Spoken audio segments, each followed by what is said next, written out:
ಹರೇ ಕೃಷ್ಣ.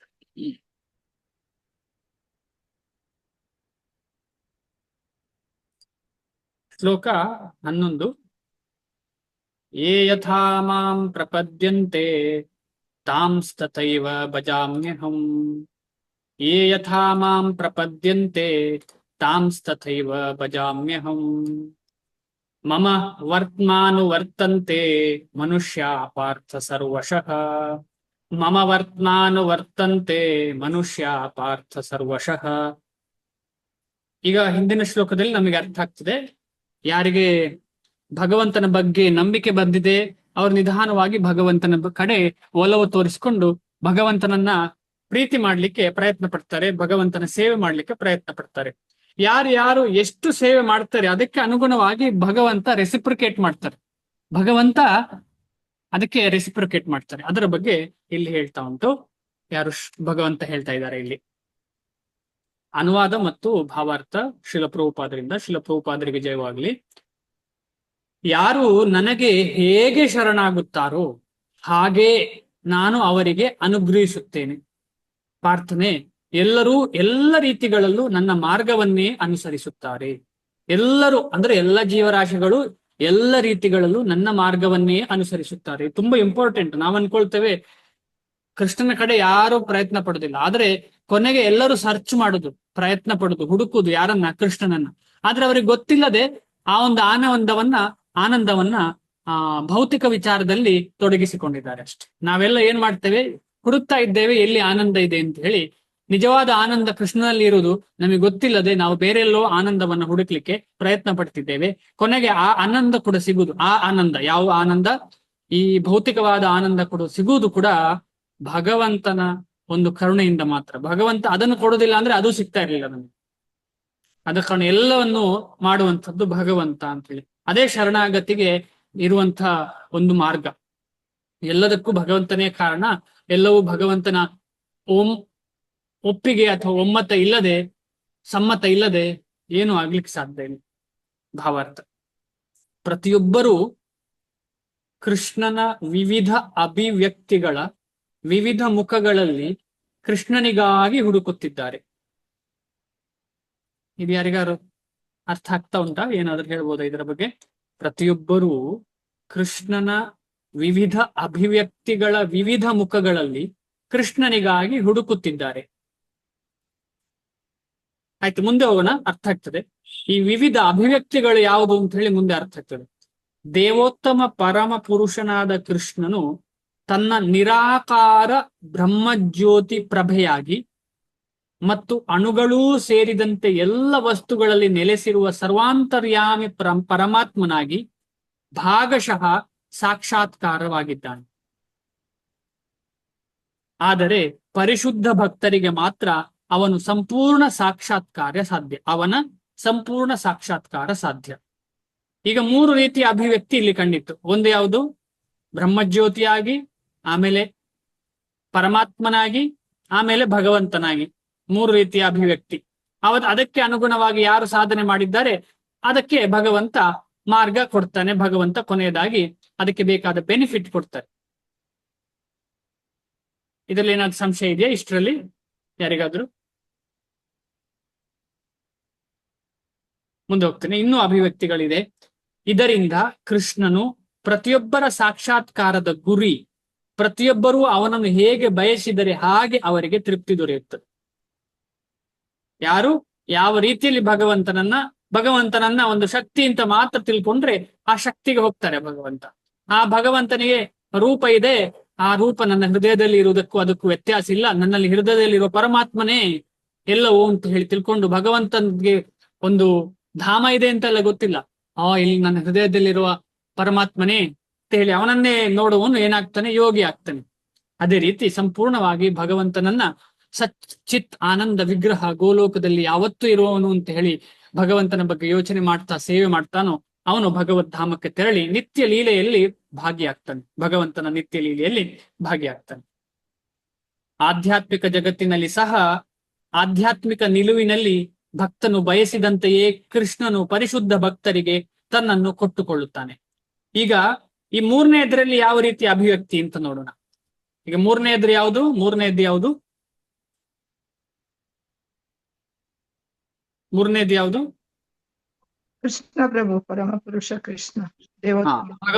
ಭಗವಾನ್ ಕೃಷ್ಣನನ್ನೇ ನಂಬಿಕೊಂಡವರು ಅವರ ಒಂದು ಭಕ್ತಿಯ ಮಾಪು, ಅಂದ್ರೆ ಎಷ್ಟು ಭಕ್ತಿ ಮಾಡ್ತಾರೆ ಅದಕ್ಕೂ ಅನುಗುಣವಾಗಿ ಹೇಗೆ ಕೃಷ್ಣ ರೆಸಿಪ್ರಿಕೇಟ್ ಮಾಡ್ತಾರೆ ಅಂತ ಇಲ್ಲಿ ನೋಡೋಣ. ಒಬ್ಬ ಭಕ್ತನಿಗೆ ಕೃಷ್ಣನು ತನ್ನ ಪರಮ ಪ್ರಭು ಆಗಬೇಕೆಂದು, ಮತ್ತೊಬ್ಬನಿಗೆ ತನ್ನ ಸಖನಾಗಬೇಕೆಂದು, ಇನ್ನೊಬ್ಬನಿಗೆ ತನ್ನ ಮಗನಾಗಬೇಕೆಂದು, ಬೇರೊಬ್ಬನಿಗೆ ತನ್ನ ಪ್ರೇಮಿ ಆಗಬೇಕೆಂದು ಬಯಕೆ ಇರಬಹುದು. ಇದೆಲ್ಲ ಅಭಿವ್ಯಕ್ತಿ. ಕೆಲವರಿಗೆ ಕೃಷ್ಣನನ್ನ ಪ್ರಭು ಆಗ್ಬೇಕು. ಯಾರಿಗೆ ಕೃಷ್ಣ, ಒಂದು ಉದಾಹರಣೆ ಕೃಷ್ಣ ಪ್ರಭು ಆಗ್ಬೇಕು ಅಂತ ಹೇಳಿ ಯಾವ್ದಾದ್ರು ಒಂದು ಉದಾಹರಣೆ ಕೊಡ್ತೀರಾ? ಯಾರು ಹಾಗೆ ಬಯಸಿ ಕೃಷ್ಣನ ಸೇವೆ ಮಾಡಿದ್ರು?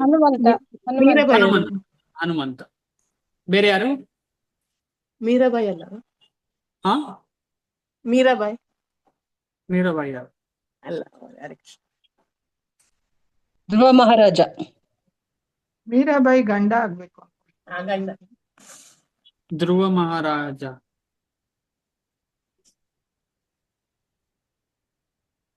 ಧ್ರುವ ಮಹಾರಾಜ ಗೊತ್ತಿಲ್ಲ. ಧ್ರುವ ಮಹಾರಾಜ ಕೂಡ ಅಲ್ಲ. ಸಖನಾಗಿ ಅಲ್ಲ, ಇಲ್ಲಿ ದಾಸನಾಗಿ. ಅಂಬರೀಷ್ ಮಹಾರಾಜ ಪ್ರಭುಜಿ. ಅಂಬರೀಷ ಮಹಾರಾಜ. ಪ್ರಹ್ಲಾದ ಪ್ರಭು, ಪ್ರಹ್ಲಾದ. ಹಾ, ಪ್ರಹ್ಲಾದ ದಾಸನಾಗಿ. ಗೊತ್ತಾಯ್ತಲ್ಲ. ಈಗ ಉದಾಹರಣೆಗೆ ಆಂಜನೇಯ ಹೇಳಿ ಆಯ್ತು. ಉದಾಹರಣೆಗೆ ಕೃಷ್ಣನ ಸೇವಕರು, ಕೃಷ್ಣನ ಲೀಲೆಯಲ್ಲಿ ಬರುವಂತಹ ಸೇವಕರು ಕೂಡ. ನೆಕ್ಸ್ಟ್ ಸಖ ಯಾರು? ಅರ್ಜುನ. ಸುಧಾಮ, ಅರ್ಜುನ, ಪಾಂಡವರು ಇವರೆಲ್ಲ. ಮಗನಾಗಿ ಯಾರು? ಪ್ರದ್ಯುಮ್ನ. ಮಗ ಕೃಷ್ಣನ ಮಗ ಅಲ್ಲ, ಯಶೋಧ ಮಾತೆ. ಆಮೇಲೆ ರಾಮನ ಅಮ್ಮ ಯಾರು? ರಾಮನ ಅಮ್ಮ ಕೈಕೇಯಿ ಅಲ್ವಾ? ಕೈಕೇಯಿ, ಕೌಸಲ್ಯ. ಪ್ರೇಮಿಯಾಗಿ ಯಾರು? ರಾಧಾರಾಣಿ. ಆಮೇಲೆ ಗೋಪಿಕಾಸ್ತ್ರೀಯರು. ಈ ರೀತಿಯಲ್ಲಿ ಅಭಿವ್ಯಕ್ತಿಗಳು. ಗೊತ್ತಾಯ್ತಲ್ಲ ಹೇಗೆ ಹೇಗೆ ನಮ್ಗೆ ಬೇಕು. ಅದು ಎಲ್ಲದರಲ್ಲೂ ಕಂಪ್ಲೀಟ್ನೆಸ್ ಇದೆ, ಯಾವುದು ಇನ್ಕಂಪ್ಲೀಟ್ ಅಲ್ಲ, ಎಲ್ಲದರಲ್ಲೂ ಕಂಪ್ಲೀಟ್. ಈಗ ಯಾರಿಗೆ ತನ್ನ ದಾಸ್ಯ ಭಾವದಲ್ಲಿ ಇರ್ತಾನೆ ಅವನು ಸಂಪೂರ್ಣ ದಾಸ್ಯ ಭಾವದಲ್ಲಿ ಇರ್ತಾನೆ, ಅವನಿಗೇನು ಇನ್ಕಂಪ್ಲೀಟ್ನೆಸ್ ಇರುವುದಿಲ್ಲ, ಪೂರ್ತಿ ಆಗಿರ್ತದೆ ಅವನಿಗೆ ಸಂಬಂಧ ಕೃಷ್ಣನೊಟ್ಟಿಗೆ. ಕೃಷ್ಣ ಯಾವ ರೀತಿಯಲ್ಲಿ ರೆಸಿಪ್ರಿಕೇಟ್ ಮಾಡಿದ್ರು ಪೂರ್ತಿ ಭಾವ ಇರ್ತದೆ. ಇಲ್ಲಿ ಭಗವಂತನ ನೇರ ಸಂಪರ್ಕ ಬರುವಾಗ ಮಾತ್ರ. ಹಿಂದಿನದ್ರಲ್ಲಿ ಅಲ್ಲ, ಹಿಂದಿನದ್ದು ಸಂಪೂರ್ಣ ಅಲ್ಲ. ಯಾವುದು? ಪರಮಾತ್ಮ ಮತ್ತು ಬ್ರಹ್ಮನ್ ರಿಯಲೈಸೇಷನ್ ಕಂಪ್ಲೀಟ್ ಅಲ್ಲ. ಬೇರೊಬ್ಬನಿಗೆ ತನ್ನ ಆಯ್ತಲ್ಲ. ಭಕ್ತರು ಅವನಲ್ಲಿಟ್ಟಿರುವ ಪ್ರೇಮದ ವಿಧ ತೀವ್ರತೆಗೆ ಅನುಗುಣವಾಗಿ ಕೃಷ್ಣನು ಎಲ್ಲ ಭಕ್ತರಿಗೂ ಸಮಾನವಾಗಿ ಅನುಗ್ರಹಿಸುತ್ತಾನೆ. ಇದು ಗೊತ್ತಾಯ್ತು. ಭೌತಿಕ ಜಗತ್ತಿನಲ್ಲಿ ಸಹ ಭಾವಗಳ ಇದೇ ವಿನಿಮಯ ಇರುತ್ತದೆ. ನಾವು ಕೂಡ ನಮ್ಗೆ ಯಾರ್ಯಾರು ಎಷ್ಟು ಮದುವೆಯಲ್ಲಿ ನಾವು ನೋಡಿರ್ತೇವೆ. ಯಾವ ಉದಾಹರಣೆ? ಮದುವೆಯಲ್ಲಿ ಯಾರಿಗಾದ್ರೂ ಗೊತ್ತಾ? ಮದುವೆ ಮನೆಯಲ್ಲಿ ಈ ವಿಚಾರ ಮದುವೆ ಮನೆಯಲ್ಲಿ ನಡೀತದೆ. ಲೆಕ್ಕ ಬರೆದಿಡುವ ಕ್ರಮ ಉಂಟಲ್ಲ ಕೆಲವು ಮನೆತನಗಳಲ್ಲಿ, ಇದೆಯಲ್ಲ ಇಲ್ವಾ? ಮುಯ್ಯೆ ಏನೋ ಒಂದು, ಅವರೆಷ್ಟು ಕೊಟ್ರು ಇವರೆಷ್ಟು ಕೊಟ್ರು ಅಂತ ಹೇಳಿ ಲೆಕ್ಕ ಬರೀಲಿಕ್ಕೆ ಉಂಟು. ಆಮೇಲೆ ಅದಕ್ಕೆ ಅನುಗುಣವಾಗಿ ಕೊಡುದು. ನೋಡಿ ಎಂತ ಕತೆ ಅಂತ ಹೇಳಿ.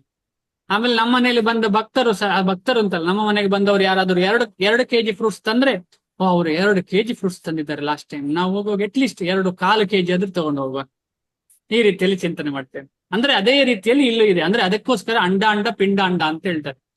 ಈಗ ಭಗವಂತನ ಅಂಡ ಅಂತ ತಗೊಂಡ್ರೆ ನಮ್ದು ಪಿಂಡ ಅಂತ ಹೇಳಿದ್ರೆ ಅವನಿಂದ ಬಂದದ್ದು. ಇದು ಇಲ್ಲಿ ನಮ್ದೇ ಅಲ್ಲ. ಇಲ್ಲಿ ಅಂದ್ರೆ ಅಲ್ಲಿ ಏನಿದೆ ಅದೇ ಇಲ್ಲಿ ಇರ್ಲಿಕ್ಕೆ ಸಾಧ್ಯ.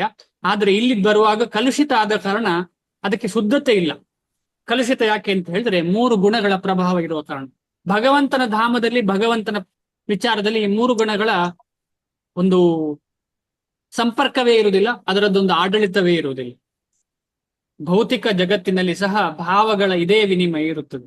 ಭಗವಂತನು ಬೇರೆ ಬೇರೆ ವಿಧಗಳ ಆರಾಧಕರೊಂದಿಗೆ ಅವುಗಳನ್ನು ಸಮಾನವಾಗಿ ವಿನಿಮಯ ಮಾಡಿಕೊಳ್ಳುತ್ತಾನೆ.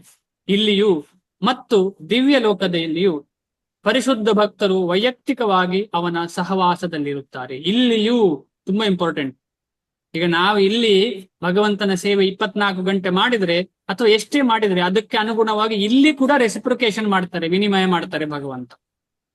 ತುಂಬಾ ಇಂಪಾರ್ಟೆಂಟ್. ನಾವು ಇಲ್ಲಿ ಅಲ್ಲಿ ಹೋದ ಮೇಲೆ ಮಾತ್ರ ಭಗವಂತನೊಟ್ಟಿಗೆ ವಿನಿಮಯ ಅಲ್ಲ, ಇಲ್ಲಿಯೂ ಕೂಡ ಇಹೈವ ಲಭತೆ, ಇಲ್ಲಿಯೇ ಸಿಗ್ತದೆ. ಇಲ್ಲಿಯೂ ಮತ್ತು ದಿವ್ಯ ಲೋಕದಲ್ಲಿಯೂ ಪರಿಶುದ್ಧ ಭಕ್ತರು ವೈಯಕ್ತಿಕವಾಗಿ ಅವನ ಸಹವಾಸದಲ್ಲಿರುತ್ತಾರೆ. ಅಂದ್ರೆ ಶುದ್ಧ ಭಕ್ತರು ಭೂಮಿಯಲ್ಲಿ ಇರುವಾಗಲೇ ಅವರು ನೇರವಾಗಿ ಭಗವಂತನೊಟ್ಟಿಗೆ ಸಂಬಂಧದಲ್ಲಿ ಇರ್ತಾರೆ. ಯಾರು ಉದಾಹರಣೆ? ಯಾರು ಉದಾಹರಣೆ? ಶ್ರೀಲ ಪ್ರಭುಪಾದರ ಉದಾಹರಣೆ ತುಂಬಾ. ಒಂದು ಸಲ ಏನಾಯ್ತು ಅಂತ ಹೇಳಿ, ವೃಂದಾವನದಲ್ಲಿ ರಾಧಾ ದಾಮೋದರ ದೇವಸ್ಥಾನ ಅನ್ಕೊಳ್ತೇನೆ, ಸರಿಯಾಗಿ ದೇವಸ್ಥಾನದ ನೆನಪಿಲ್ಲ. ಅಲ್ಲಿ ದಾಮೋದರವೇ ಅಲ್ವಾ ಪ್ರಭುಪಾದರು ಇದ್ದಿದ್ದು? ಹೌದಲ್ಲ? ಕುಟಿ, ಹೌದಾ? ಭಜನೆ ಕುಟಿ. ಅಲ್ಲಿ ರಾತ್ರಿ ಪ್ರಭುಪಾದರು ಗುಡಿಸುದು ಆಮೇಲೆ ಕೀರ್ತನೆ ಮಾಡುದೆಲ್ಲ ಶಬ್ದ ಕೇಳ್ತದೆ ಅಂತ ಹೇಳಿ ಹೊರಗೆ ಒಬ್ರು ಮೇಲೆ ಹೋಗಿ ನೋಡ್ಲಿಕ್ಕೆ ಶುರು ಮಾಡಿದ್ರಂತೆ. ಯಾವಾಗ್ಲೂ ಕೇಳ್ತಾ ಇತ್ತು ಶಬ್ದ, ಜೋರಾಗಿ ಶಬ್ದಗಳು ಕೇಳ್ತಾ ಇತ್ತು. ಆಮೇಲೆ ಶ್ರೀಲ ಪ್ರಭುಪಾದರು ಹೀಗೆ ಮಾಡೋದನ್ನ ಒಬ್ರು ನೋಡಿದ್ರು ಮೇಲೆ ಹೋಗಿ. ಏನ್ ಮಾಡ್ತಿದ್ದಾರೆ ಅಂತ ಹೇಳಿದ್ರೆ, ಅವರ ಅಳ್ತಾ ಇದ್ದಾರೆ.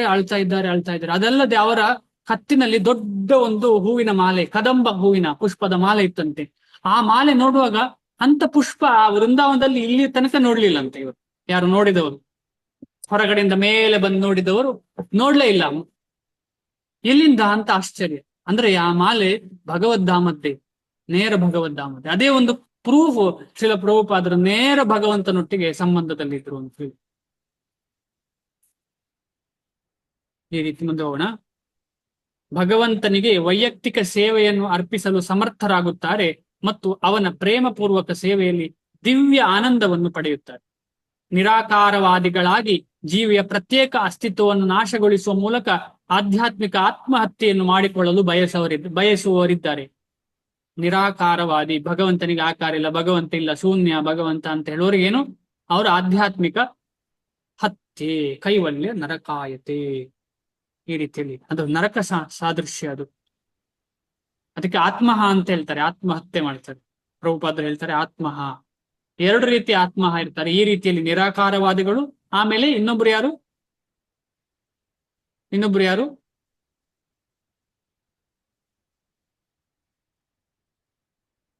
ಸಾಕಾರವಾದಿಗಳು. ಸಕಾರವಾದಿಗಳು ಹೇಗಾಗ್ತದೆ? ನಿರಾಕಾರವಾದಿಗಳು ಆತ್ಮಹತ್ಯೆ ಮಾಡಿದ ಹಾಗೆ. ಇನ್ನೊಬ್ರು ಯಾರು? ಕೃಪಣ, ಆಧ್ಯಾತ್ಮಿಕ ಜೀವಿಗಳು. ಆಧ್ಯಾತ್ಮಿಕ ಜೀವಿಗಳು ಅಲ್ಲಲ್ಲ, ಉಲ್ಟಾ ಹೇಳ್ತಾ ಇದ್ದೀರಿ ನೀವು. ಆತ್ಮಹತ್ಯೆ ಆಧ್ಯಾತ್ಮಿಕ ಜೀವಿಗಳು ಯಾಕೆ ಆತ್ಮಹತ್ಯೆ? ನಿರಾಕಾರವಾದಿಗಳು ಮತ್ತು ಕೃಪಣರು. ಕೃಪಣರು ಅಂದ್ರೆ ಎಲ್ಲವನ್ನು ಸಂತೋಷ, ಸುಖ, ಇಂದ್ರಿಯ ತೃಪ್ತಿಗೆ ಬಯಸುವವರು. ಇವೆರಡು ಆತ್ಮಹತ್ಯೆ ಮಾಡ್ತಾ ಇದ್ರು. ಕೃಪಣಾಹ ಫಲಹೇತವಃ ಅಂತ ಹೇಳಿ ನಾವು ಕೇಳಿದೇವಲ್ಲ.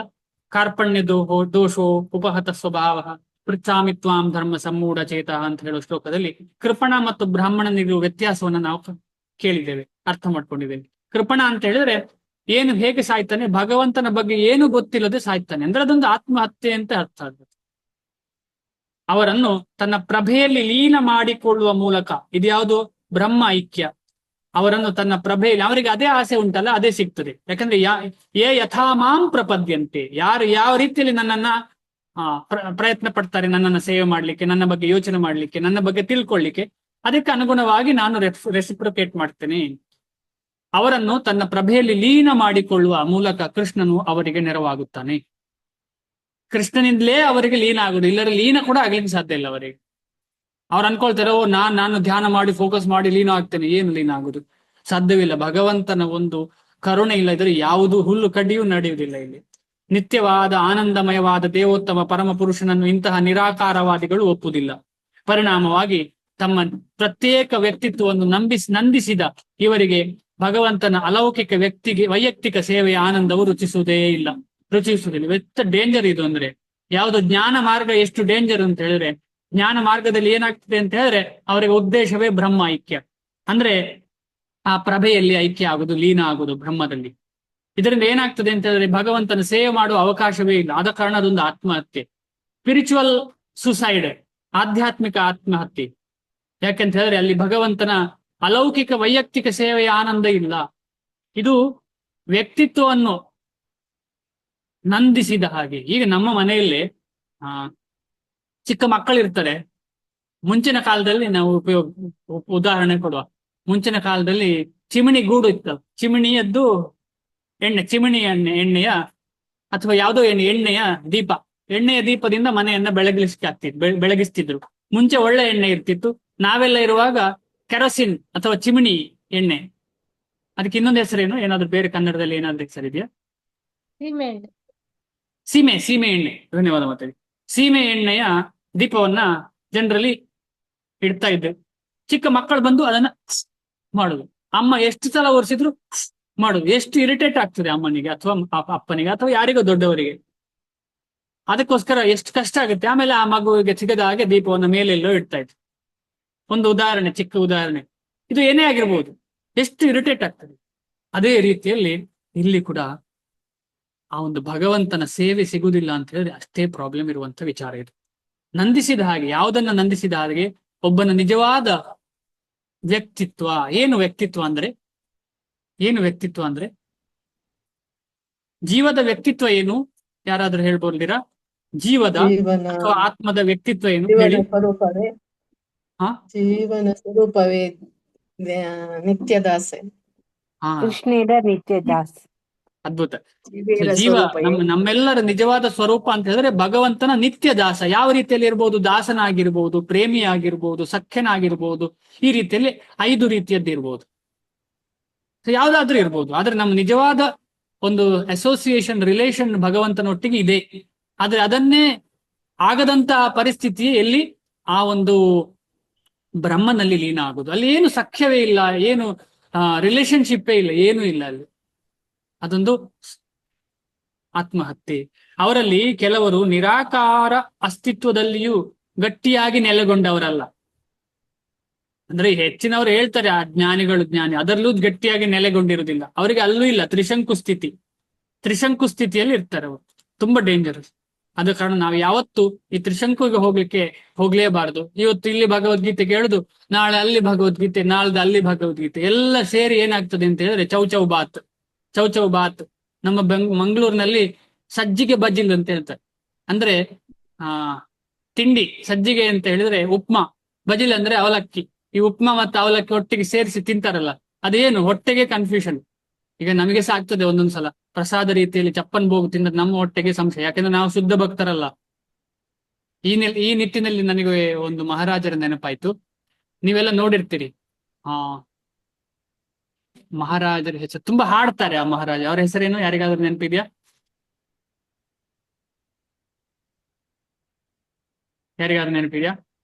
ತುಂಬಾ ಹಾಡ್ತಾರೆ ಅವರು.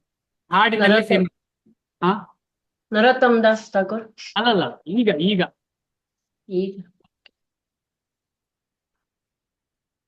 ಪಂಢರಪುರದಲ್ಲಿ ದೇವಸ್ಥಾನ ಇದೆ. ಲೋಕನಾಥ್ ಮಹಾರಾಜ್. ಎಸ್, ಲೋಕನಾಥ್ ಸ್ವಾಮಿ ಮಹಾರಾಜ್ ಅವರದೊಂದು ವಿಡಿಯೋ ನೋಡಿದೆ ನಾನು. ಏನು ವ್ಯಕ್ತಿತ್ವ ನೋಡಿ. ಅವರ ವ್ಯಾಸ ಪೂಜೆಗೆ, ಅಂದ್ರೆ ಅವರ ಹುಟ್ಟು ಹಬ್ಬದ ದಿವಸ ಎಲ್ಲ ಭಕ್ತರು ತಗೊಂಡು ಬಂದಿದ್ದಾರೆ ಪ್ರಸಾದವನ್ನ, ಭಗವಂತನಿಗೆ ಅರ್ಪಿಸಿದ ಪ್ರಸಾದವನ್ನ ಇವರು ತಗೊಳ್ಬೇಕು ಅಂತ ಹೇಳಿ. ಅವರೇನು ಪ್ರತಿಯೊಂದನ್ನು ಕೂಡ ತಗೊಂಡಿದ್ದಾರೆ. ಪ್ರತಿಯೊಂದರಿಂದ ಒಂದೊಂದು ತುಂಡು ಎಲ್ಲರಿಂದ ತಗೊಂಡಿದ್ದಾರೆ. ಎಲ್ಲವನ್ನು ಯಾವುದನ್ನು ಬಿಟ್ಟಿಲ್ಲ. ಇಮ್ಯಾಜಿನ್ ಮಾಡಿ, ನಾವು ಮರದ ದಿವಸ ಎಲ್ಲಿ ಇರ್ಬೇಕು ಅಂತ ಹೇಳಿ. ಅದು 56 ಅಲ್ಲ, ಎಷ್ಟೋ ಇತ್ತು, 200, 300 ಎಷ್ಟೋ ಇರ್ಬೋದು. ಅದನ್ನೆಲ್ಲವನ್ನ ಟೇಸ್ಟ್ ಮಾಡಿ. ಸೊ ನಾವು ಹಾಗಿದ್ದೇವಾ? ನಾವು ಹಾಗಿಲ್ಲ. ನಾವು ಅಂತ ಶುದ್ಧ ಸ್ಥಿತಿಯಲ್ಲಿ ಇಲ್ಲದ ಕಾರಣ ನಮ್ಮ ಹೊಟ್ಟೆಯಲ್ಲಿ ಸ್ವಲ್ಪ ಆ ಕಡೆ ಈ ಕಡೆ ಆದ್ರೆ ಗುಡುಗುಡು ಶುರುವಾಗ್ತದೆ. ಇಲ್ಲ ಅಂದ್ರೆ ಅಪ್ಸೆಟ್ ಆಗ್ತದೆ. ನಾಳೆ ಭಕ್ತಿ ನಡೆಯದ ಸ್ಥಿತಿಯಲ್ಲಿ ಬರ್ತದೆ. ಅವರಲ್ಲಿ ಇದಾಯ್ತು. ಅವರಿಗೆ ಆಧ್ಯಾತ್ಮಿಕ ಲೋಕಗಳಲ್ಲಿ ಪ್ರವೇಶವಿಲ್ಲ. ಯಾರಿಗೆ? ನಿರಾಕಾರ ಅಸ್ತಿತ್ವದಲ್ಲಿ ಗಟ್ಟಿಯಾಗಿ ನೆಲೆಗೊಂಡದ್ದವರಿಗೂ ಇಲ್ಲ, ಕರ್ಮಗಳಲ್ಲಿ ತಮಗಿರುವ ಸುಪ್ತ ಬಯಕೆಗಳನ್ನು ತೋರಿಸಿಕೊಳ್ಳುವ ಅವರ ಐಹಿಕ ರಂಗಕ್ಕೆ ಮರಳುತ್ತಾರೆ. ಯಾಕಂದ್ರೆ ಅವ್ರಿಗೆ ಏನಿರ್ತದೆ ಅಂತ ಹೇಳಿದ್ರೆ ಇನ್ನು ಇಂದ್ರಿಯ ತೃಪ್ತಿ ಮಾಡುವ ಆಸೆ ಇನ್ನೂ ಹೋಗಿರುದಿಲ್ಲ.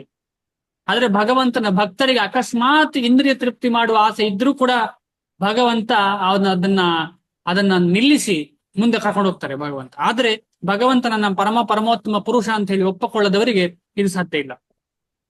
ಅವರಿಗೆ ಆಧ್ಯಾತ್ಮಿಕ ಲೋಕಗಳಲ್ಲಿ ಪ್ರವೇಶ ಇಲ್ಲ.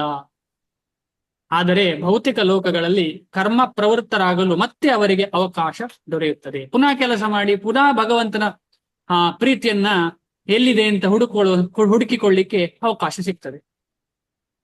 ಫಲಾಪೇಕ್ಷೆಯಿಂದ ಕರ್ಮ ಮಾಡುವವರಿಗೆ ಯಜ್ಞೇಶ್ವರನಾಗಿ ಭಗವಂತನು ಅವನ ನಿಯತ ಕರ್ಮಗಳಿಗೆ ಅವರು ಅಪೇಕ್ಷಿಸುವ ಫಲವನ್ನು ಕೊಡುತ್ತಾನೆ. ಕೆಲವರು ಏನ್ ಮಾಡ್ತಾರೆ, ಮಕ್ಕಳಾಗ್ಲಿ ಅಂತ ಮಾಡ್ತಾರೆ. ಕೆಲವರು ಏನೋ ಮಾಡ್ತಾರೆ, ಅದು ಯಾವುದೋ ದೇವಾದಿ ದೇವತೆಗಳಿಗೆ ಮಾಡ್ತಾರೆ, ಬೇರೆ ದೇವತೆಗಳಿಗೆ ಮಾಡ್ತಾರೆ. ಹೇಗೆ ಇರಲಿ, ಭಗವಂತನೇ ಕೊನೆಗೆ ಅವರಿಗೆ ಕೊಡುವಂಥದ್ದು. ಯೋಗ ಸಿದ್ಧಿಯನ್ನು ಬಯಸುವ ಯೋಗಿಗಳಿಗೆ ಅವನ್ನು ಅನುಗ್ರಹಿಸ್ತಾನೆ. ಏನು ಸಿದ್ಧಿ ಬೇಕು, ಅಣಿಮ ಗರಿಮ ಲಗಿಮ ಏನು ಸಿದ್ಧಿ ಬೇಕು ಅದನ್ನು ಕೊಡ್ತಾನೆ. ಬೇರೆ ಮಾತುಗಳಲ್ಲಿ ಹೇಳುವುದಾದರೆ ಪ್ರತಿಯೊಬ್ಬರೂ ಯಶಸ್ಸಿಗೆ ಭಗವಂತನ ಕರುಣೆಯಂದೇ ಅವಲಂಬಿಸಬೇಕಾಗುತ್ತದೆ. ಪರೀಕ್ಷೆ ಬರೀಲಿಕ್ಕೂ ಭಗವಂತನೇ ಕೊಡೋದು, ಓದ್ಲಿಕ್ಕೂ ಭಗವಂತನೇ ಕೊಡೋದು, ಎಲ್ಲದಕ್ಕೂ ಭಗವಂತನೇ ಕೊಡೋದು. ಎಲ್ಲ ಬಗೆಯ ಆಧ್ಯಾತ್ಮಿಕ ಪ್ರಕ್ರಿಯೆಗಳು ಒಂದೇ ಮಾರ್ಗದಲ್ಲಿ ದೊರೆಯುವ ಯಶಸ್ಸಿನ ವಿವಿಧ ಪ್ರಮಾಣಗಳು ಅಷ್ಟೇ. ಆದುದರಿಂದ ಮನುಷ್ಯನು ಕೃಷ್ಣ ಪ್ರಜ್ಞೆಯ ಅತ್ಯುನ್ನತ ಪರಿಪೂರ್ಣತೆಯನ್ನು ಸಾಧಿಸದಿದ್ದರೆ ಎಲ್ಲ ಪ್ರಯತ್ನಗಳು ಅಪೂರ್ಣವಾಗಿಯೇ ಉಳಿಯುತ್ತವೆ. ಅಂದ್ರೆ ಏನ್ ಹೇಳ್ತಾ ಇದ್ದಾರೆ ಅಂತ, ಎಲ್ಲ ಕಡೆಯಿಂದ ಸಿಗುದು ಭಗವಂತನೇ. ಆದ್ರೆ ನಾವು ಅಲ್ಲೇ ಸ್ಟಕ್ ಆದ್ರೆ, ಮೊನ್ನೆ ಎಕ್ಸಾಂಪಲ್ ಕೊಟ್ಟಿದ್ದೇವಲ್ಲ, ಲಿಫ್ಟಿನೊಳಗೆ 1ನೇ ನಂಬರ್ ಒತ್ತುದು, 2ನೇ ನಂಬರ್ 20ನೇ 3ನೇದು ಒತ್ತುತ್ತಾನೆ ಇಲ್ಲ. ಅಂದ್ರೆ ಆ ಮಾರ್ಗಕ್ಕೆ ಹೋಗ್ತಾನೆ ಇಲ್ಲ. ಮೇಲೆ ಕೆಳಗೆ ಹಾವೇಣಿ ಹಾಗೆ ಬರ್ತಾ ಇದ್ರೆ ಏನಾಗ್ತದೆ ಅಂತ ಹೇಳಿದ್ರೆ ಅಪೂರ್ಣ ಆಗ್ತದೆ. ಪೂರ್ಣ ಆಗುದು ಯಾವಾಗ ಅಂತ ಹೇಳಿದ್ರೆ ನೇರ ಭಗವಂತನ ಸೇವೆ ಮಾಡುವುದರಿಂದ. ಆದ ಕಾರಣ ಈ ನಿಟ್ಟಿನಲ್ಲಿ ನಾವೆಲ್ಲ ಪ್ರಯತ್ನ ಪಡ್ತಾ ಇದ್ದೇವೆ. ಖಂಡಿತವಾಗಿ ಭಗವಂತನು ಮತ್ತು ಭಗವಂತನ ಭಕ್ತರು ಶ್ರೀಲ ಪ್ರಭುಪಾದರಿಗೆ ಇದರಿಂದ ತೃಪ್ತಿ ಆಗ್ತದೆ. ಆದ್ರೆ ಇನ್ನು ನಾವು ಜಾಸ್ತಿ ಮಾಡಬೇಕು. ಆದ್ದರಿಂದ ಮನುಷ್ಯನು ಕೃಷ್ಣ ಪ್ರಜ್ಞೆಯ ಅತ್ಯುನ್ನತ ಪರಿಪೂರ್ಣತೆಯನ್ನು ಸಾಧಿಸದಿದ್ದರೆ ಎಲ್ಲ ಪ್ರಯತ್ನಗಳು ಅಪೂರ್ಣವಾಗಿ ಉಳಿಯುತ್ತವೆ. ಇದನ್ನು ಶ್ರೀಮದ್ ಭಾಗವತದಲ್ಲಿ ಹೀಗೆ ಹೇಳಿದೆ. ಅಕಾಮ ಸರ್ವಕಾಮೋ ವಾ ಮೋಕ್ಷ ಕಾಮ ಉದಾರಧೀಹಿ ತೀವ್ರೇಣ ಭಕ್ತಿ ಯೋಗೇನ ಯಜೇತ ಪುರುಷಂ ಪರಂ. ಇನ್ನು ತೀವ್ರ ಅಂದ್ರೆ ಏನು? ಶುದ್ಧ ಭಕ್ತಿಯ ತೀವ್ರ ಅಂದ್ರೆ? ಶುದ್ಧ ಭಕ್ತಿಗೂ ತೀವ್ರತೆಗೂ ಏನು ವ್ಯತ್ಯಾಸ?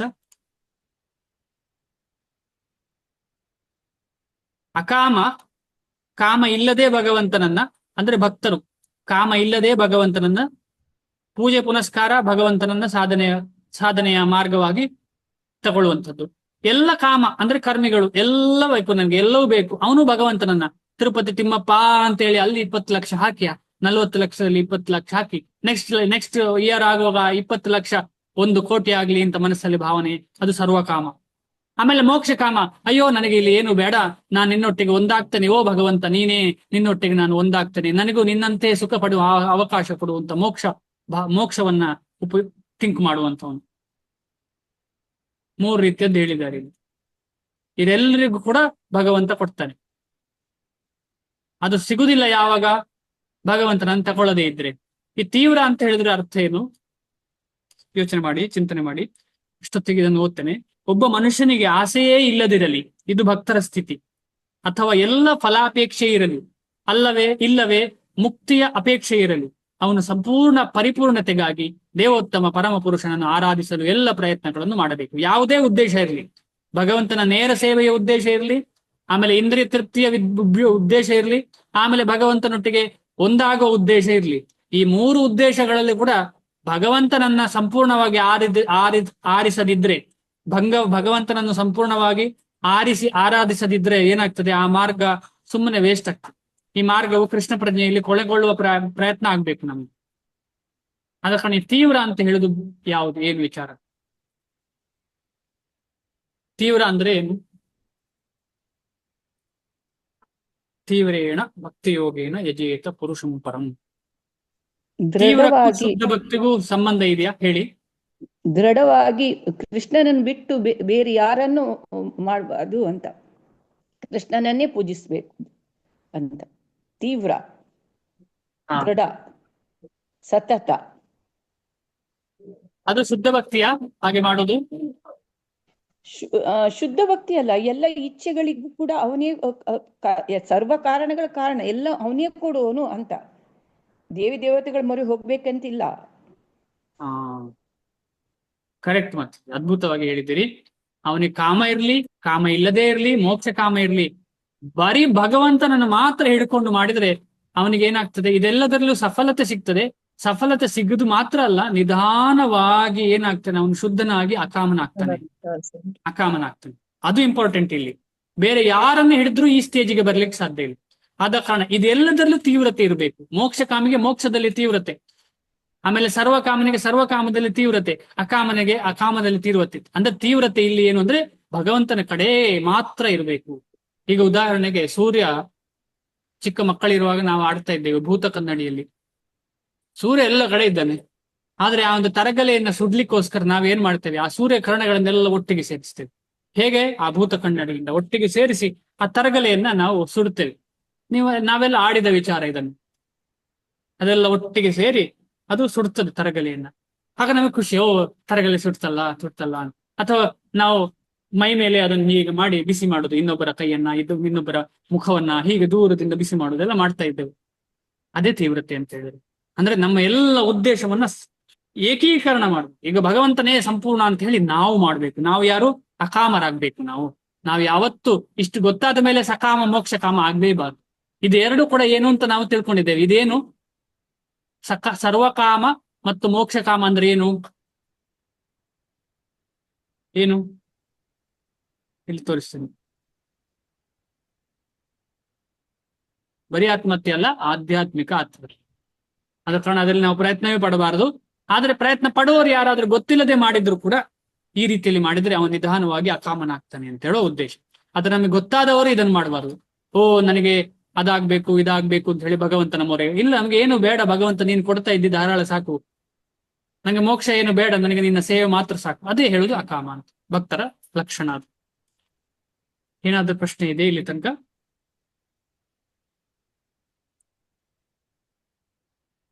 ನಿಷ್ಕಾಮ ಕರ್ಮ ಅಕಾಮ ಕರ್ಮ ಎರಡು ಒಂದೇನ ಪ್ರಭು? ನಿಷ್ಕಾಮ ಕರ್ಮ ಅಕಾಮ ಕರ್ಮ ಎರಡು ಒಂದೇನಾ? ಹೌದು. ಓಕೆ. ಫಲಾಪೇಕ್ಷತೆ ಇಲ್ಲದೆ ಮಾಡುದು ಸೇಮ ಪ್ರಭು? ಫಲ ಅಪೇಕ್ಷೆ ಇಲ್ಲದೆ ಮಾಡುದು. ಆದ್ರೆ ಫಲ ಅಪೇಕ್ಷೆ ನನಗೆ ಫಲ ಅಪೇಕ್ಷೆ ಇಲ್ಲ. ಆದ್ರೆ ಭಗವಂತನ ಸೇವೆಗೆ ಎಲ್ಲ ಫಲವನ್ನ ಅಪೇಕ್ಷಿಸ್ತೇನೆ ನಾನು. ಈಗ ಯಾರಾದ್ರೂ ಲೋಕದಲ್ಲಿ ಭೌತಿಕ ಲೋಕದ ಯಾವ ವಿಷಯ ಇಲ್ಲ, ಆದ್ರೆ ಪರಮಾತ್ಮನ ವಿಷಯದಲ್ಲಿ ಫಲಾಪೇಕ್ಷೆ ಇಟ್ಟು ಎಲ್ಲ ಕೆಲಸವನ್ನು ಮಾಡೋದು ಅಲ್ಲ. ಯಾವ ರೀತಿಯ ಕಾಮನೆ ಇರುವುದಿಲ್ಲ. ಏನು ಕಾಮನೆ ಅಂದ್ರೆ ಭಗವಂತನ ಸೇವೆಯ ಕಾಮನೆ. ಈಗ ಫಾರ್ ಎಕ್ಸಾಂಪಲ್, ಉದಾಹರಣೆಗೆ ಭಗವಂತನ ಸೇವೆಗೋಸ್ಕರ ನನಗೆ ಒಂದು 500 ರೂಪಾಯಿ ಬೇಕು. ನನ್ನ ಹತ್ರ 500 ರೂಪಾಯಿ ಇಲ್ಲ. ನಾನು ಭಗವಂತನಲ್ಲಿ ಕೇಳ್ಕೊಳ್ಳೋದು, ಅಯ್ಯೋ ಕೃಷ್ಣ, ಯಾರಾದ್ರೂ 500 ರೂಪಾಯಿ ಕೊಟ್ರೆ ನಿನಗೆ ಒಳ್ಳೆ ಸೇವೆ ಮಾಡಬಹುದು, ತಪ್ಪೇ ಇಲ್ಲ. ಯಾಕಂದ್ರೆ ಅದು ಭಗವಂತನ ಸೇವೆಗೋಸ್ಕರ, ನನಗೋಸ್ಕರ ಅಲ್ಲ. ಒಂದು ಉದಾಹರಣೆ, ಅದು ಅಕಾಮ. ನೋಡ್ಲಿಕ್ಕೆ ಇವನು ಎಕ್ಸ್ಪೆಕ್ಟ್ ಮಾಡ್ತಿದ್ದಾನಲ್ಲ. ಈಗ ದೇವಸ್ಥಾನದಲ್ಲಿ ಬರ್ತಾರೆ ಹಣ ಕೇಳಲಿಕ್ಕೆ, ಯಾವ್ದಾದ್ರು ಜನ್ಮಾಷ್ಟಮಿ ಟೈಮಲ್ಲಿ ಬರ್ತಾರೆ ದಾನ ಕೇಳಲಿಕ್ಕೆ, ಇಷ್ಟು ಕೊಡಿ ಹೆಲ್ಪ್ ಆಗ್ತದೆ. ಅದು ಯಾಕೆ ಕೇಳ್ತಿದ್ದಾರೆ? ಅವರಿಗೆ ಬೇಕಾದು ಇಲ್ಲ, ಭಗವಂತನ ಸೇವೆಗೋಸ್ಕರ. ಅದರಿಂದ ನಮಗೆ ಶುದ್ಧತೆ ಆಗ್ತದೆ ನಾವು ಕೊಟ್ರೆ, ಇಲ್ಲದ್ರೆ ನಮಗೆ ಶುದ್ಧತೆ ಇಲ್ಲ. ಈ ರೀತಿಯಲ್ಲಿ ಅಕಾಮ, ಅವರದ್ದು ಅಕಾಮ. ನಮ್ದು ನಾವು ಕೊಡೋರು ಸರ್ವಕಾಮ. ಸರ್ವಕಾಮ ಅಂದ್ರೆ ಇಷ್ಟು ಕೊಟ್ರೆ ನನಗೆ ಭಗವಂತನ ಪ್ರೀತಿ ಸಿಗ್ತದೆ, ಆಮೇಲೆ ಭಗವಂತ ಇನ್ನೂ ನನಗೆ ಇಂದ್ರಿಯ ತೃಪ್ತಿಗೆ ಸಹಾಯ ಮಾಡ್ತಾನೆ. ಹಾಗೆ ಹೇಳುದಿಲ್ಲ, ಇಂದ್ರಿಯ ತೃಪ್ತಿ ಅಂತ ಗೊತ್ತಿರುದಿಲ್ಲ ಅಲ್ಲ ನಮಗೆ, ಇಂದ್ರಿಯ ತೃಪ್ತಿಯ ವಿಷಯ ಗೊತ್ತಿರುದಿಲ್ಲ. ಆದ್ರೂ ನನಗೆ ಮಕ್ಕಳಿಗೆ ಒಳ್ಳೆ ಎಕ್ಸಾಮ್ಗೆ ಪಾಸ್ ಆಗ್ಲಿಕ್ಕೆ ಆಗ್ತದೆ.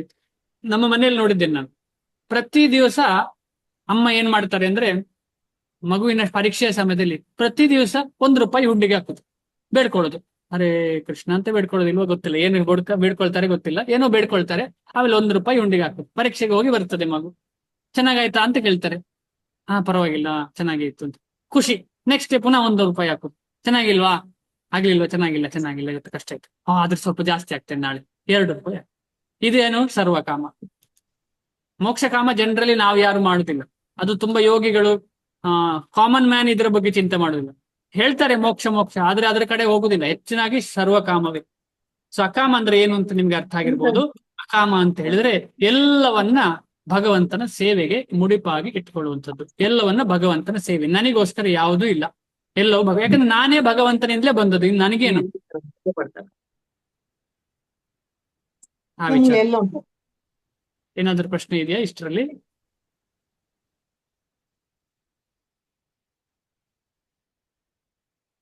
ನೆಕ್ಸ್ಟ್ ಓದಿದ್ರೆ ಟೈಮ್ ಸಾಕಾಗೋದಿಲ್ಲ ಅನ್ಕೊಳ್ತೀನಿ. ಇಲ್ಲ, ಓದೋಣ, ಪ್ರಶ್ನೆ ಇಲ್ಲ ಅಂದ್ರೆ ಅಟ್ಲೀಸ್ಟ್ ಓದೋಣ, ಸಮಯ ಇದ್ರೆ ಮಾತಾಡೋಣ. ಕಾಂಕ್ಷಂತ ಕರ್ಮಣಾಂ ಸಿದ್ಧಿಂ ಯಜಂತ ಇಹ ದೇವತಾ. ಈ ಇಹ ಅಂತ ಹೇಳೋ ಒಂದು ವಿಚಾರ ತುಂಬಾ ಇಂಪಾರ್ಟೆಂಟ್, ಮುಂದೆ ಹೋಗ್ತಾ ನಾವು ಅರ್ಥ ಮಾಡ್ಕೊಳ್ಳೋಣ. ಕ್ಷಿಪ್ರಂ ಹಿ ಮಾನುಷೇ ಲೋಕೆ ಸಿದ್ಧಿರ್ಭವತಿ ಕರ್ಮಜ.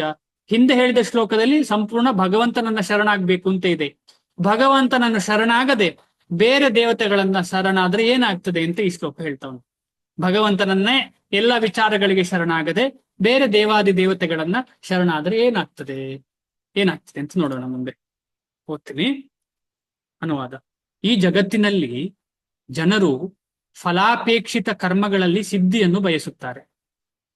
ಯಾರಾದ್ರೂ ಇದ್ದಾರ ಸಿದ್ಧಿ ಬಯಸದೆ ಫಲಾಪೇಕ್ಷೆಗೆ ಇಲ್ಲದೆ ಕೆಲಸ ಮಾಡುವುದು? ಯಾರಿಲ್ಲ. ಇಷ್ಟು ಹಾಕಿದ್ರೆ ಇಷ್ಟು ಸಿಗ್ಬೇಕು. ಈಗ ಯಾರಾದ್ರೂ ಅದೇನು ರಿಯಲ್ ಎಸ್ಟೇಟ್ ಅಲ್ಲಿ ಇನ್ವೆಸ್ಟ್ ಮಾಡೋದಾಗ್ಲಿ ಅಥವಾ ಏನೋ ಒಂದು ಈ ತರದಲ್ಲಿ ಇನ್ವೆಸ್ಟ್ ಮಾಡಿದ್ರೆ ಏನ್ ಎಕ್ಸ್ಪೆಕ್ಟ್ ಮಾಡ್ತಾರೆ? ರಿಟರ್ನ್ ಜಾಸ್ತಿ ಬೇಕು, ಅದೇ ಸಿದ್ಧಿ.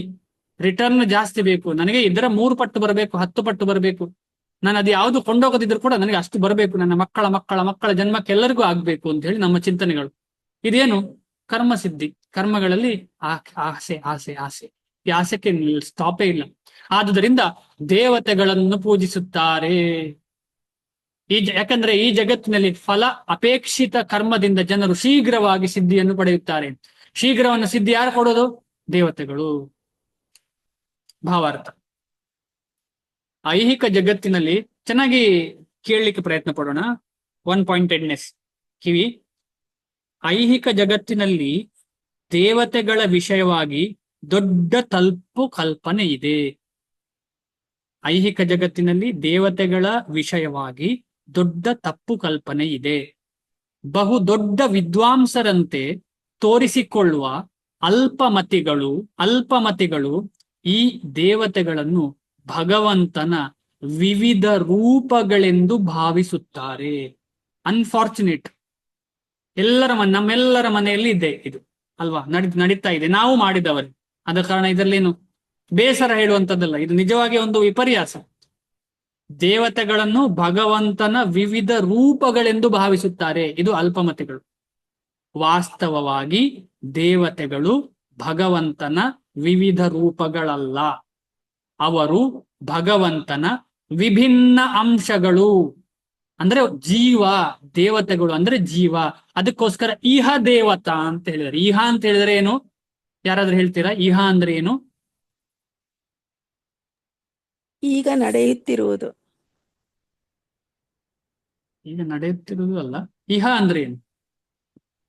ಇಹ ಅಂದ್ರೆ ಇಹಲೋಕ, ಪರಲೋಕ, ಇಹಲೋಕ. ಕೇಳಿದ್ದೀರಾ? ಈ ಜಗತ್ತು, ಈ ಭೌತಿಕ ಈ ಜಗತ್ತು ಅಂದ್ರೆ ಏನು? ನಿನ್ನೆ ಡಿಸ್ಕಷನ್ ಮಾಡಿದ್ದೇವಲ್ಲ, 14 ಮೇಲೆ ಕೆಳಗೆ 7 ಅದೇ ಈ ಎಲ್ಲ ಪ್ರಪಂಚಗಳು, ಭೌತಿಕ ಪ್ರಪಂಚಗಳನ್ನ ಸೇರಿದವರೇ ಅವರು. ಈಗ ಭೌತಿಕ ಪ್ರಪಂಚದಲ್ಲಿ ದೊಡ್ಡ ವ್ಯಕ್ತಿಗಳು ದೇವರಾಗ್ತಾರೆ.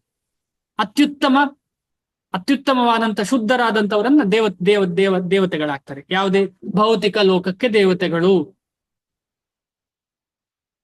ಹಾಗೆ ಹೇಳಿ ನಾವು ಅವರನ್ನ ಅಫೆಂಡ್ ಮಾಡಬಾರ್ದು, ಅದು ಖಂಡಿತವಾಗಿ ಇಲ್ಲ.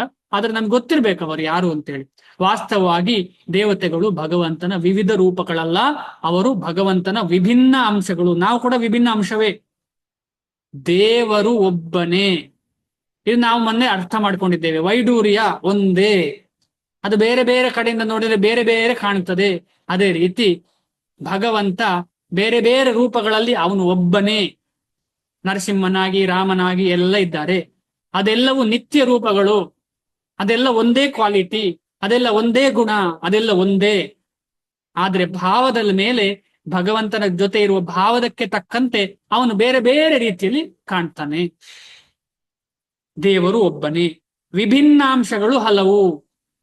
ವೇದಗಳು ನಿತ್ಯೋ ನಿತ್ಯಾನಾಂ ಚೇತನಶ್ಚೇತನಾನಾಂ ಏಕೋ ಬಹೂನಾಂ ವಿದಧಾತಿ ಕಾಮಾನ್. ಏಕೋ ಬಹೂನಾಂ ವಿದಧಾತಿ ಕಾಮಾನ್. ಭಗವಂತ ಒಬ್ಬನೇ, ಆದರೆ ಜೀವರಾಶಿಗಳು ವಿಭಿನ್ನ ಅಂಶಗಳು ಎಷ್ಟೋ ಇವೆ. ಎಷ್ಟು ದೇವಾದಿ ದೇವತೆಗಳಿದ್ದಾರೆ, ಎಷ್ಟು ದೇವಾದಿ ದೇವತೆಗಳಿದ್ದಾರೆ ನಿಮ್ಗೆಲ್ರಿಗೂ ಗೊತ್ತುಂಟಲ್ಲ? ಎಷ್ಟು ದೇವಾದಿ ದೇವತೆಗಳಿದ್ದಾರೆ? 333 ಕೋಟಿ ಅಂತಾರೆ. ಹಾ, ಎಷ್ಟೇ ಇರ್ಲಿ, 33 ಕೋಟಿ ಅಥವಾ 330 ಕೋಟಿ, ಎಷ್ಟೇ ಇರ್ಲಿ, 33 ಕೋಟಿ ಅಲ್ವಾ? ಅಷ್ಟು ದೇವಾದಿ ದೇವತೆಗಳು ಎಲ್ಲವೂ ಕೃಷ್ಣ ಅಂತ ಹೇಳಿದ್ರೆ ಏಕೋ ಬಹೂನಾಂ ವಿದಧಾತಿ ಕಾಮಾನ್ ಅಂತ ಹೇಳುವಂತಹ ಶಾಸ್ತ್ರವಾಕ್ಯಕ್ಕೆ ಅರ್ಥವೇ ಇಲ್ಲ ಅಂತ ಆಯ್ತಲ್ಲ. ಅರ್ಥವೇ ಇಲ್ಲ ಅಂತ ಆಯ್ತಲ್ಲ. ವೇದಗಳು ನಿತ್ಯೋ ನಿತ್ಯಾನಂ ಎಂದರೆ ದೇವರು ಒಬ್ಬನೇ ಎಂದು ಹೇಳುತ್ತವೆ. ಈಶ್ವರ ಪರಮಃ ಕೃಷ್ಣ, ಕೃಷ್ಣನೇ ಈಶ್ವರ, ಪರಮ ಅಂದ್ರೆ ಅವನೇ ಅತ್ಯುತ್ತಮ, ಟಾಪ್ ಮೋಸ್ಟ್ ಎಂದರೆ ಭಗವಂತನು ಒಬ್ಬನೇ, ಅವನು ಕೃಷ್ಣ. ಈ ಐಹಿಕ ಜಗತ್ತಿನಲ್ಲಿ ದೇವತೆಗಳಿಗೆ ಅಧಿಕಾರವನ್ನು ವಹಿಸಿಕೊಡಲಾಗಿದೆ. ಈ ಐಹಿಕ ಜಗತ್ತಿನಲ್ಲಿ, ಇಹಲೋಕದಲ್ಲಿ, ಇಹೈವ ಲಭತೆ, ಈ ಐಹಿಕ ಜಗತ್ತಿನಲ್ಲಿ ದೇವತೆಗಳಿಗೆ ಅಧಿಕಾರವನ್ನು ವಹಿಸಿಕೊಡಲಾಗಿದೆ. ಈ ದೇವತೆಗಳೆಲ್ಲ ಜೀವಿಗಳು, ನಿತ್ಯರು. ನಿತ್ಯಾನಾಂ ನಿತ್ಯ, ನಿತ್ಯೋ ಅಂದ್ರೆ ಭಗವಂತ, ನಿತ್ಯಾನಾಂ ಅಂದ್ರೆ ನಾವೆಲ್ಲರೂ, ಅದರಲ್ಲಿ ನಮ್ಮಲ್ಲಿ ನಮಗಿಂತ ಶ್ರೇಷ್ಠರಾದವರು ದೇವಾದಿ ದೇವತೆಗಳು. ನಿತ್ಯ ಅಂದ್ರೆ ನಾವು, ಭಗವಂತ. ಯಾರಲ್ಲಿ ನಿತ್ಯ? ಈ ಎಲ್ಲ ನಿತ್ಯಾನಾಂನಲ್ಲಿ ನಿತ್ಯ. ಚೇತನಾನಾಂ ಚೇತಸಃ ಚೇತನಾನಾಂ ಅಂದ್ರೆ ನಾವು ಪುರುಷರು, ಭಗವಂತ ಪರಮ ಪುರುಷ. ಅವರಿಗೆ ಬೇರೆ ಬೇರೆ ಮಟ್ಟಗಳ ಐಹಿಕ ಅಧಿಕಾರವಿರುತ್ತದೆ. ಅವರೆಲ್ಲ ಭಗವಂತನಿಗೆ, ನಾರಾಯಣ, ವಿಷ್ಣು ಅಥವಾ ಕೃಷ್ಣನಿಗೆ ಸಮಾನ ಆಗಲಾರರು. ಅಸಮ ಊರ್ಧ್ವ, ಭಗವಂತ ಅಸಮ, ಯಾರಿಗೂ ಸಮ ಅಲ್ಲ. ಆಮೇಲೆ ಎಲ್ಲರಿಗಿಂತ ಮೇಲೆ ಊರ್ಧ್ವ ಭಗವಂತನಿಗಿಂತ. ಭಗವಂತನು, ದೇವತೆಗಳು ಒಂದೇ ಮಟ್ಟದವರು ಎಂದು ಭಾವಿಸುವವರಿಗೆ ನಾಸ್ತಿಕ ಅಥವಾ ಪಾಷಂಡಿ ಎಂದು ಹೆಸರು. ಶಾಸ್ತ್ರ ಹೇಳುತ್ತೆ, ಯಸ್ತು ನಾರಾಯಣಂ ದೇವಂ ಬ್ರಹ್ಮರುದ್ರಾದಿ ಯಸ್ತು ನಾರಾಯಣಂ ದೇವಂ ಬ್ರಹ್ಮರುದ್ರಾದಿ ದೈವತೈಃ ಬ್ರಹ್ಮ ರುದ್ರ ಆದಿ ದೈವತೈಃ ಸಮತ್ವೇನೈವ ವೀಕ್ಷೇತ. ಯಾರು ಅದನ್ನ ನೋಡ್ತಾರೆ. ಹೇಗೆ ನೋಡ್ತಾರೆ? ಬ್ರಹ್ಮ ರುದ್ರ ಈ ಎಲ್ಲ ದೇವಾದಿ ದೇವತೆಗಳೆಲ್ಲ ಕೃಷ್ಣನೇ ಅಂತ ಯಾರು ನೋಡ್ತಾರೆ ಅಂಥವನೇನು ಸ ಪಾಷಂಡಿ ಭವೇ ಧ್ರುವಂ, ಅಂಥವನು ಪಾಷಂಡಿ. ಪಾಷಂಡಿ ಅಂದ್ರೆ ಏನು? ಪಾಷಂಡಿ ಅಂತ ಹೇಳಿದ್ರೆ ನಿಮಗೆಲ್ಲ ಅರ್ಥ ಆಗಿರ್ಬೋದು, ನಾಸ್ತಿಕ ಅವ ಅಥವಾ ಪಾಷಂಡಿ ಎಂದ ಹೆಸರು. ಅವನು ಭಗವಂತನಲ್ಲಿ ಏನು ಬೆಲೆ ಇಲ್ಲ, ಸುಮ್ಮನೆ ಯಾರ್ಯಾರನ್ನು ನಂಬ್ತಾ ಇದ್ದಾನೆ. ಆದ್ರೆ ನಿಜವಾದ ಪರಮೋತ್ತಮ ಪರಮ ಪುರುಷ ಯಾರು ಅಂತಲೇ ಗೊತ್ತಿಲ್ಲ. ಎಲ್ಲರಿಗೂ ಅವನನ್ನೆಲ್ಲರೂ ಸೇಮ್ ಅಂತ ಹೇಳ್ತಾ ಇದ್ರು. ಇವನು ನನ್ನ ಅಪ್ಪನೂ ಭಗವಂತ, ತಮ್ಮನೂ ಭಗವಂತ, ಎಲ್ಲರೂ ಭಗವಂತ, ಜೀವರಾಶಿಗಳೆಲ್ಲವೂ ಭಗವಂತ, ನಾರಾಯಣ, ಎಲ್ಲರೂ ನಾರಾಯಣ ಅಂತ ಹೇಳ್ತಾರೆ. ಅಂಥವರನ್ನ ನಾಸ್ತಿಕ ಅಥವಾ ಪಾಷಂಡಿ ಅಂತ ಹೇಳ್ತಾರೆ. ಬ್ರಹ್ಮ ಮತ್ತು ಶಿವನಂತ ಹಿರಿಯ ದೇವತೆಗಳನ್ನು ಭಗವಂತನೊಡನೆ ಹೋಲಿಸಲು ಸಾಧ್ಯವಿಲ್ಲ. ನೋಡಿ, ಹಿರಿಯ ದೇವತೆಗಳನ್ನ ಭಗವಂತನೊಡನೆ ಹೋಲಿಸಲು ಸಾಧ್ಯವಿಲ್ಲ. ವಾಸ್ತವವಾಗಿ ಬ್ರಹ್ಮ ಅಥವಾ ಶಿವನಂತಹ ದೇವತೆಗಳು ಭಗವಂತನನ್ನು ಪೂಜಿಸುತ್ತಾರೆ. ಶಿವ ವಿರಿಂಚಿನುತಂ, ಶಿವ ವಿರಿಂಚಿ, ಶಿವ ಅಂತ ಹೇಳಿದ್ರೆ ಭಗವಂತ ದಾಸನಾದಂತಹ ದೇವರು, ಶಿವದೇವರು. ಆಮೇಲೆ ವಿರಿಂಚಿ ಅಂತ ಹೇಳಿದ್ರೆ ಬ್ರಹ್ಮದೇವರು. ಶಿವ ಮತ್ತು ಬ್ರಹ್ಮದೇವರು ಏನ್ ಮಾಡ್ತಾರೆ? ಯಾವತ್ತು ಕೃಷ್ಣನನ್ನ ಪೂಜೆ ಮಾಡ್ತಾರೆ. ಈಗ ನಿಮ್ಮ ಪ್ರಶ್ನೆ ಬರಬಹುದು, ರಾಮನ ಸಮಯದಲ್ಲಿ ರಾಮ ಶಿವನ ಪೂಜೆ ಮಾಡಿದ್ದಾರಲ್ಲ ಅಂತ. ಈ ತರ ಎಲ್ಲ ಕೆಲವರಿಗೆ ಪ್ರಶ್ನೆ ಇರಬಹುದು, ಅದಕ್ಕೆ ಆಮೇಲೆ ನೋಡೋಣ. ಆದರೆ ಆಶ್ಚರ್ಯಕರವಾದ ಸಂಗತಿ ಎಂದರೆ ಮನುಷ್ಯತ್ವಾರೋಪಣೆಯ ಅಥವಾ ಪ್ರಾಣಿತ್ವಾರೋಪಣೆಯ ಪ್ರಭಾವದಿಂದ ದಡ್ಡರು ಅನೇಕ ಮಂದಿ ಮಾನವ ನಾಯಕರನ್ನು ಪೂಜಿಸುತ್ತಾರೆ. ಎಲ್ಲರಿಗೂ ಹಾಗೆ ಸ್ವಲ್ಪ ಬೆಟರ್ ಆದ್ರೆ ಸಾಕು, ಅವರೇ ದೇವರು. ಇಹ ದೇವತಾಹ ಎಂದರೆ ಇಹಲೋಕದ ಪ್ರಬಲ ಮನುಷ್ಯ ಅಥವಾ ದೇವತೆ. ಇಹ ದೇವತಾ ಅಂದ್ರೆ ಈ ಲೋಕದ ಪ್ರಬಲ ಮನುಷ್ಯ ಅಥವಾ ದೇವತೆ. ಆದರೆ ನಾರಾಯಣ, ವಿಷ್ಣು ಅಥವಾ ದೇವೋತ್ತಮ ಪರಮ ಪುರುಷನಾದ ಕೃಷ್ಣನು ಈ ಲೋಕಕ್ಕೆ ಸೇರುವುದಿಲ್ಲ. ಆತನು ಭೌತಿಕ ಸೃಷ್ಟಿಯಿಂದ ಮೇಲಿರುವವನು. ಅವನು ಈ ಭೌತಿಕ ಸೃಷ್ಟಿಯಲ್ಲೇ ಸಂಬಂಧವೇ ಇಲ್ಲ, ಅದನ್ನು ಮೀರಿದವನು. ಅವನಿಂದಲೇ ಇದು ಶುರು ಆಗಿದ್ದು, ಆದ್ರೆ ಅವನಿಗೆ ಏನು ಅಗತ್ಯ ಇಲ್ಲದ ವಿಚಾರ ಇದು. ನಿರಾಕಾರವಾದಿಗಳ ನಾಯಕರಾದ ಶ್ರೀಪಾದ ಶಂಕರಾಚಾರ್ಯರು ಸಹ ನಾರಾಯಣ ಅಥವಾ ಕೃಷ್ಣನು ಭೌತಿಕ ಸೃಷ್ಟಿಯನ್ನು ಮೀರಿದವನು ಎಂದು ವಾದಿಸುತ್ತಾರೆ. ನಾರಾಯಣ ಪರಮ ಅವ್ಯಕ್ತಾತ್ ಅಂತ ಹೇಳಿ ಶ್ರೀಪಾದ ಶಂಕರಾಚಾರ್ಯರು ಹೇಳ್ತಾರೆ. ಆದರೆ ಮೂರ್ಖರು ಕೃತಜ್ಞಾನರು ದೇವತೆಗಳನ್ನು ಪೂಜಿಸುತ್ತಾರೆ. ದೇವತೆಗಳನ್ನು ಯಾವ ರೀತಿಯಲ್ಲಿ ಪೂಜಿಸುತ್ತಾರೆ ಅದು ಇಂಪಾರ್ಟೆಂಟು. ದೇವತೆಗಳನ್ನ ಉತ್ತಮ ಪರಮೋತ್ತಮ ಅಂತ ಹೇಳಿ ಪೂಜಿಸ್ತಾರೆ. ಅದೇ ಪ್ರಾಬ್ಲಮ್. ದೇವತೆಗಳನ್ನ ಸುಮ್ಮನೆ ಪೂಜಿಸುವುದಕ್ಕೆ ಅಲ್ಲ ಪ್ರಾಬ್ಲಮ್. ದೇವತೆಗಳನ್ನ ಪರಮೋತ್ತಮ ಅಂತ ಹೇಳುದು ಪೂಜಿಸುವುದು ತಪ್ಪು. ದೇವತೆಗಳನ್ನ ಭಗವಂತನ ದಾಸರು ಅಂತ ಹೇಳಿ ಪೂಜಿಸಿದ್ರೆ ಏನು ತಪ್ಪಿಲ್ಲ. ಏಕೆಂದರೆ ಅವರಿಗೆ ತಕ್ಷಣ ಫಲಗಳು ಬೇಕು. ಆದ ಕಾರಣ ಅವನನ್ನೇ ಪರಮೋತ್ತಮ ಅಂತ ತಗೊಳ್ಳಿಕ್ಕೆ ಶುರು ಮಾಡ್ತಾರೆ. ದೊರೆತರೂ ಅದು ಅಲ್ಪ ಕಾಲದ್ದು ಮತ್ತು ಸಾಕಷ್ಟು ಬುದ್ಧಿ ಇಲ್ಲದವರಿಗೆ ದೊರೆಯುವಂತಹುದು ಎಂದು ಅವರಿಗೆ ತಿಳಿಯದು. ವಿವೇಕಿಯು ಕೃಷ್ಣ ಪ್ರಜ್ಞೆಯಲ್ಲಿರುತ್ತಾನೆ. ಆತನು ತಕ್ಷಣದ ಮತ್ತು ಅಲ್ಪ ಕಾಲದ ಫಲಕ್ಕಾಗಿ ಕ್ಷುದ್ರ ದೇವತೆಗಳನ್ನು ಪೂಜಿಸುವ ಅಗತ್ಯವಿರುವುದಿಲ್ಲ. ಕ್ಷುದ್ರ ದೇವತೆಗಳನ್ನೆಂದ್ರೇನು? ಕ್ಷುದ್ರ ದೇವತೆಗಳನ್ನೆಂದ್ರೇನು?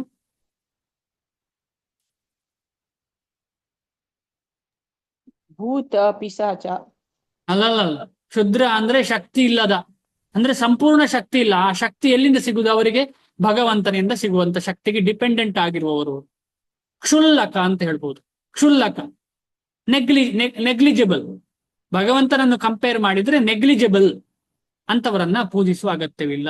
ಈ ಭೌತಿಕ ಜಗತ್ತು ನಾಶವಾದಾಗ ಈ ಭೌತಿಕ ಜಗತ್ತಿನ ದೇವತೆಗಳು, ಅವರ ಆರಾಧಕರು ನಾಶ ಹೊಂದುತ್ತಾರೆ. ಈ ದೇವತೆಗಳ ವರಗಳು ಐಹಿಕವಾದವು ಮತ್ತು ಅಲ್ಪ ಕಾಲದವು.